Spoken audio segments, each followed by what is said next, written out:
Primeiramente, meu bom dia para quem é de bom dia, boa noite para quem é de boa noite.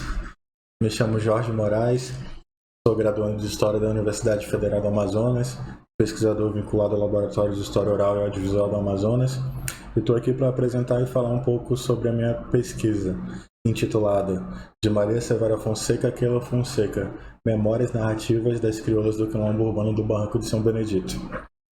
Bem, e preparei um slide, né, como roteiro também para a gente seguir e vou começar situando o Quilombo, onde fica o Quilombo e como nasce, por assim dizer, o Quilombo. O Quilombo Urbano do Barranco de São Benedito, ele fica na Praça 14, um bairro de Manaus, capital do Amazonas, e é um bairro central, é uma região central. Praça 14 é vizinho ao centro da cidade. Informação importante para a gente compreender algumas questões que eu vou falar mais para frente. E como que nasce o Quilombo? Bem, em 1890 é um período de grande transição entre escravos libertos e ex-escravos de Maranhão e Manaus, né? A gente lembra que o governador desse período aqui no Amazonas é o Eduardo Ribeiro Maranhense. E para a construção dos grandes monumentos do centro histórico, como o Teatro Amazonas e os outros grandes construções do centro de Manaus, o Eduardo Ribeiro ele pensa em usar a mão de obra maranhense, né? Dos ex-escravos e escravos libertos do Maranhão. Então ele é um grande facilitador dessa vinda de escravos e ex-escravos de lá para cá. E Dona Maria Severa Fonseca vem nessa leva de 1890 na gestão de Eduardo Ribeiro. Dona Maria Severa Fonseca de Alcântara, ela é uma escrava liberta que com 3 filhos, seu marido morreu, também escravo, morreu no açoite, morreu na mão dos grandes donos lá. E prosperando o futuro, ela decide vir nessa leva guiada por Eduardo Ribeiro. E nas narrativas que a gente ouve dentro da comunidade, Dona Maria Severa tinha uma boa relação com o seu dono, e o seu dono era amigo próximo de Eduardo Ribeiro. Então, pelo fato de Dona Maria Severa ter uma boa relação com o seu dono, o seu dono exigiu que Dona Maria Severa tivesse onde ficar quando chegasse em Manaus. Então, ela já teria um espaço destinado que viria a se tornar o barranco, né? Lógico que não é um espaço até então no centro da cidade, que nessa época era um espaço ocupado pela burguesia, pela elite. Então, uma escrava liberta não poderia ocupar esse espaço. Então, ela já tinha destinado o seu espaço ao lado do centro, que era na Praça 14. E durante esse trajeto, Alcântara-Manaus, acontece um incidente com seu filho no navio. Seu filho é mordido por um gato. Bem, isso é o que nos conta a narrativa das pessoas da comunidade.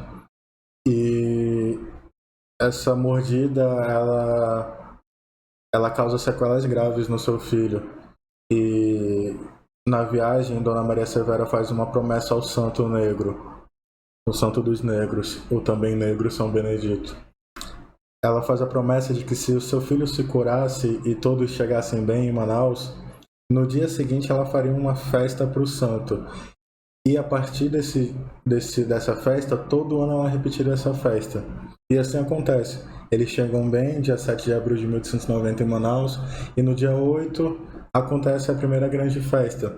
A festa que é o principal evento do Quilombo. A festa, ela dialoga com a própria história do Quilombo. Bem, dando continuidade, crioulas do Quilombo. Por que eu escolhi, dentro de uma comunidade tão complexa e plural, com diversos subgrupos, as crioulas? Foi pelo meu contato com o Quilombo. Meu primeiro contato com o Quilombo foi numa lanchonete que fica próximo ao Quilombo, que a dona da lanchonete é Keila Fonseca, nada mais que a tataraneta de Dona Maria Severa Fonseca. E chegando nessa lanchonete, eu sentei para tomar um tacacá com uma tapioca, e a Keila sentou para conversar comigo, e eu perguntei sobre o Quilombo, e ela me falou que ela era quilombola, que ela era presidente da Associação das Crioulas do Quilombo, que ela era tataraneta da Dona Maria Severa Fonseca. Ela me contou um pouco dessa história da festa, que a Madonna Severa foi a primeira organizadora, e atualmente a Keila, junto com a Jamile, sua prima, são as organizadoras da festa. Ou seja, nisso a gente já entende uma organização matriarcal à frente da festa, ou seja, à frente do quilombo, porque a festa é o que rege o quilombo. E a partir do meu primeiro contato com Keila, ali mesmo eu já tive a vontade, não, precisamos fazer uma pesquisa. E ali mesmo já falei com a Keila, e ela topou na mesma hora. A Keila sempre me acolheu de braços abertos, tanto que hoje temos uma ligação que vai além da academia, somos muito amigos. E assim que nasce a pesquisa, nesse contexto. Bem, a partir disso, meu objetivo nessa pesquisa é fazer entrevistas com 5 crioulas. 3 dessas crioulas da Associação das Crioulas. Ressalto que a associação é uma instituição criada pela Keila, é uma instituição criada já nos anos 2000 para a preservação manutenção e preservação das tradições quilombolas, ou seja, quem faz parte dessa associação são crioulas mais novas. Então eu quero fazer 3 entrevistas com crioulas mais novas da associação e 2 entrevistas com grioas, as chamadas grioas, que são as crioulas anciãs mais velhas, anciãs do quilombo. Então são 5 entrevistas no total. Baseando-me sempre na história oral, usarei a história oral, assim como usei para realizar já na primeira entrevista. E dentro desse objetivo geral, tenho 3 objetivos específicos. O primeiro é entender justamente essa organização matriarcal do quilombo, em como as mulheres organizam o quilombo e são responsáveis pela manutenção do quilombo, das tradições, do festejo, dos festejos, e da luta, da resistência. E o meu segundo objetivo específico é analisar e compreender, entender como se dá a construção identitária quilombola, feminina / feminista manauara. Então, nas narrativas crioulas, a gente vai tentar entender justamente como se constrói uma identidade quilombola local feminista / feminina. E eu uso essa barra feminina porque a gente vai entender o feminismo em momentos diferentes, em como se dá o feminismo. Por exemplo, o feminismo vindo da Dona Maria Severa pode ser que não seja o mesmo do feminismo atual. Pode ser que esse feminismo da Dona Maria Severa nem mesmo se chamasse feminismo, mas já era um feminismo. Então a gente vai buscar analisar essa construção identitária. E o meu terceiro objetivo específico é em relação a uma comunidade com matriz africana, um quilombo, carregar em seu nome um santo católico. Então isso me despertou muita curiosidade em analisar em como as crioulas manifestam sua fé. Então meus objetivos específicos são esses, e dando continuidade aos meus pressupostos teórico-metodológicos. Eu estou me baseando inteiramente na história oral, mais precisamente com os teóricos José Carlos Sebe Meiri e Alessandro Portelli. Essa é a sustentação teórico-oral da minha pesquisa. Eu faço as minhas entrevistas me baseando na teoria desses escritores, e eu sempre tento fazer, para analisar, até o momento eu realizei uma entrevista, e para analisar essa entrevista eu faço um diálogo entre a teoria da história oral e a teoria e teóricas negras que estudam justamente a presença negra, a trajetória negra. Uma dessas é a Djamila Ribeiro, com a sua obra Lugar de Fala, que é crucial para essa pesquisa, para a gente entender o lugar de fala das crioulas. E, por exemplo, da Keila Fonseca, que é com quem eu realizei a minha primeira entrevista, para a gente entender o lugar de fala da Keila, como a Keila fala da comunidade para a comunidade e em nome da comunidade. Juntamente com a Djamila Ribeiro, a gente utiliza bastante Angela Davis, e a gente tenta fazer um diálogo entre a teoria da história oral e essas autoras negras.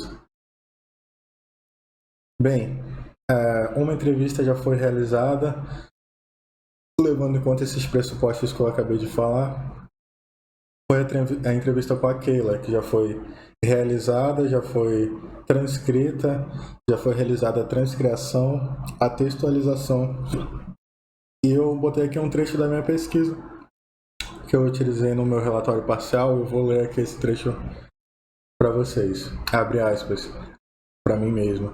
A narrativa de Keila sobre a sua história de vida está alicerçada em um caminho contextualizado e emoldurado por experiências comuns socialmente vividas no Quilombo. Seu lugar de fala é aquele que pertence às mulheres negras.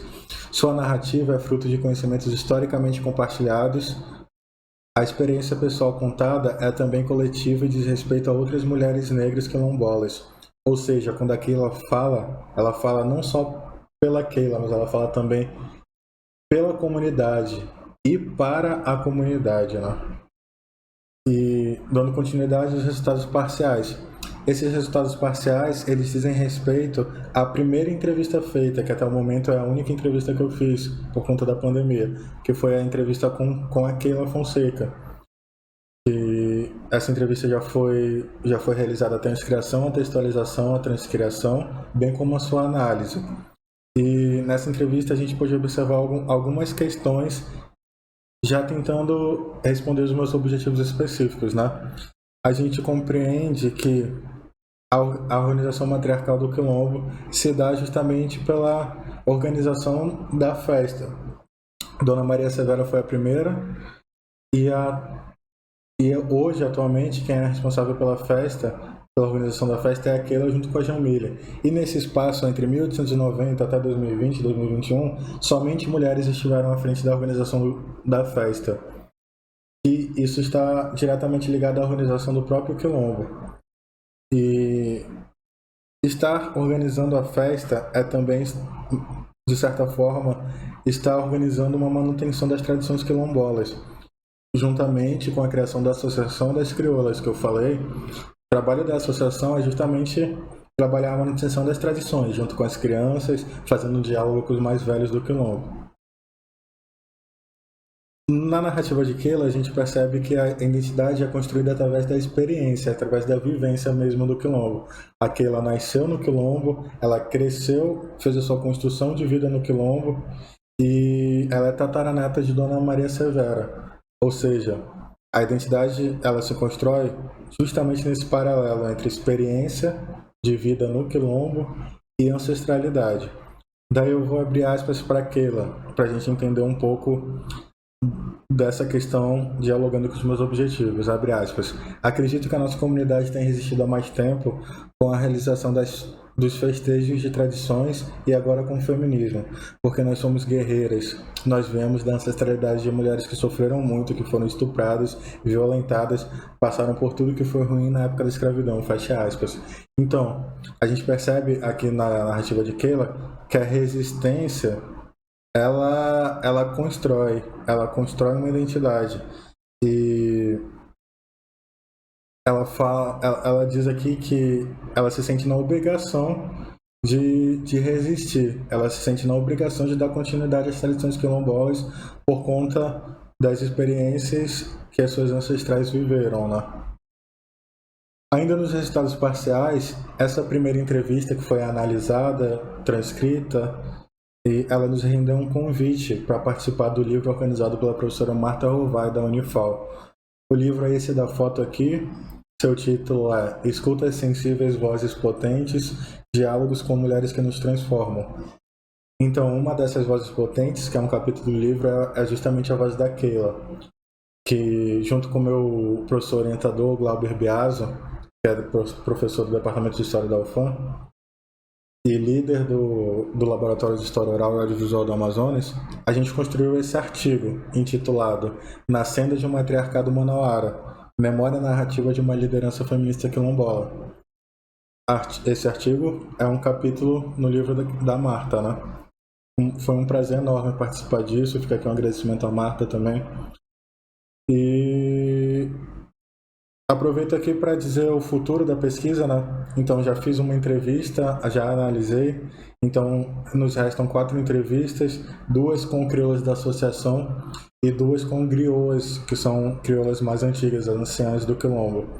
E essa pausa ela se deu por conta da pandemia, né? Estamos falando de uma comunidade com griots e griots, senhores e senhoras que precisamos de um cuidado todo especial em relação ao Covid.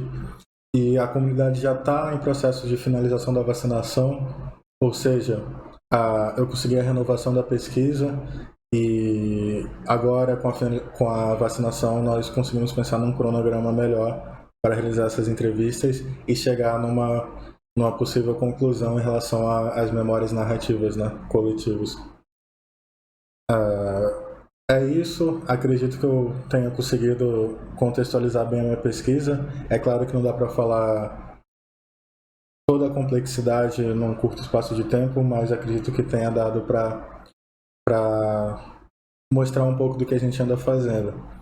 Aproveito aqui para finalizar com a minha gratidão, sobretudo à comunidade do Quilombo e às crioulas do Quilombo, que sempre me receberam de braços abertos, então minha gratidão total a elas, e também às agências que fomentaram a minha pesquisa, que sem as bolsas eu não seria capaz de realizar essas pesquisas.